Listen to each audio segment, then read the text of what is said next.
Hello, welcome to my another video. তো দেখো আজকে আমি আরেকটা জায়গায় ঘুরতে বেরিয়ে পড়েছিলাম। এটা হচ্ছে বর্ধমানের ১০৮টা শিব মন্দির।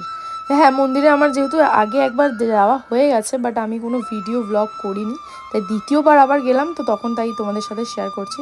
দেখো মন্দিরটা খুবই অসাধারণ। এইটাই হচ্ছে মন্দিরের গেট প্রথমে ঢুকতেই। আমি একটু শীত শীত ছিল তখনই গিয়েছিলাম, বাট ভিডিওটা শেয়ার করা হয়নি, তাই এখনই ভিডিওটা শেয়ার করছি।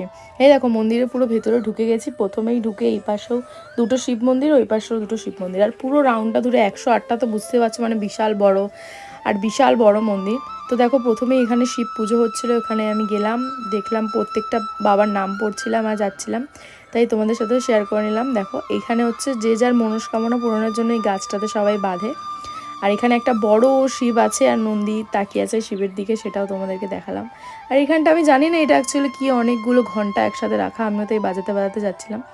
আর এটা হচ্ছে সেই পুকুরটা, এই পুকুরে ভর্তি মাছ, ভর্তি মাছ। ভিডিওতে কতটা ক্যাপচার হয়েছে জানি না, বাট একদম কিলবিল কিলবিল করছে মাছ, যেটুকু বলে, তোমরা ভালো করে দেখলে বুঝতে পারবে। সেগুলোই আমি ওখানে বসে বসে দেখছিলাম। তারপর আমি এবার একটু মন্দিরের ভেতরে বাবার ওখানে চলে গেছিলাম। তো এতটা মানে কি বলবো, এত শীতল, বাবাকে আমি জড়িয়ে ধরেছিলাম, এত শান্ত লাগছিল যে আমি ওখানে মানে অনেকক্ষণ ধরে বাবাকে জড়িয়ে ধরেছিলাম। ওম সত্যম শিবম সুন্দরম, শিবই সত্য শিবই সুন্দর।